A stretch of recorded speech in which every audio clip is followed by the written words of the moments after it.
Dito po tayo ngayon sa 4.6. Kabablog natin po nung nakaraan to, pero ngayon meron na tayong prospect buyer. Meron nang bumaba para magpasukat nito. Sana tama yung sukat para tuloy-tuloy ng biyaya. Yan na ba yung mga may-ari tsaka yung prospect buyer natin. Dito tayo sa Umingan, Pangasinan. Ito na po yung ating mga taga-sukat. Taga-Bagyo.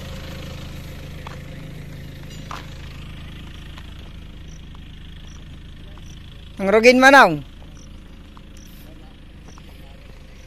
Nang Rugin. Malmalpasan, yampay. Awak karugrugi wala. Ibid-video lang taka. Nagapo kayo pa'y Bagyo. Ay, wait. Kadayo ni Sir Lalingain.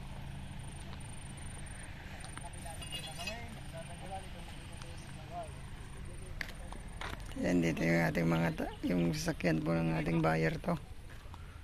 Pakahaba po ng frontage nito kung napanood nyo po yung vlog natin nung nakaraan. Dito po tayo sa Umingan, Pangasinan. Yung 80 mahigit na frontage. So umpisa na ang pagsukat. Dumating na ang seller.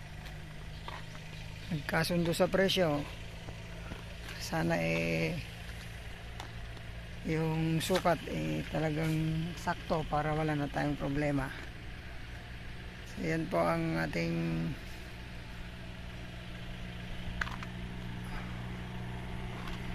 taga-sukat from Baguio City. Ang ganda kasi po itong property na to. Sa mga papel, okay naman po yung papers nito. Dahil anak po itong nagbebenta. Kasundo.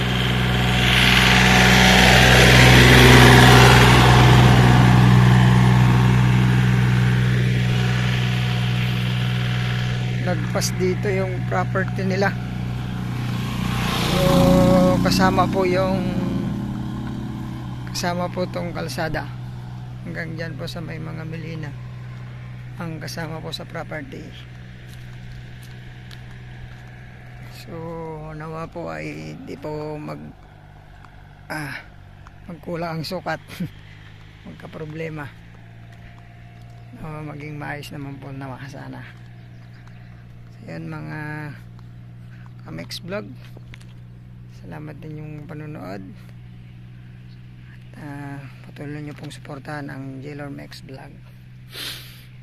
Ito po yung lagi po namin kasi sinasabi sa mga buyers po namin,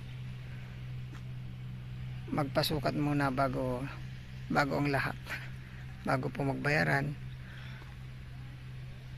Unang-una po sinicheck namin yung papers, nakausap po sila, at kung may extrajudicial paper may pa yung mga anak bago namin i-offer po sa buyer. Ngayon nagkasundo po sila,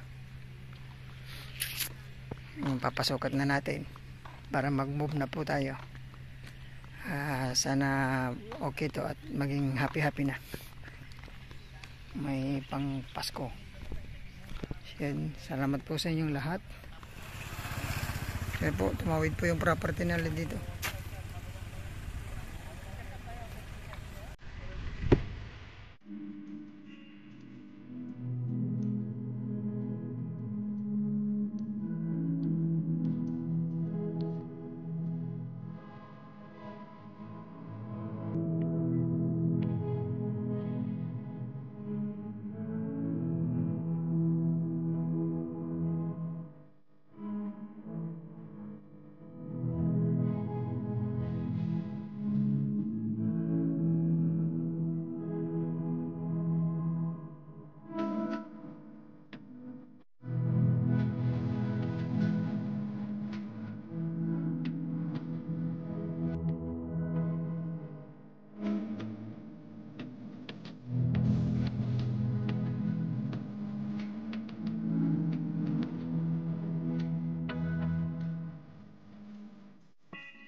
Diba?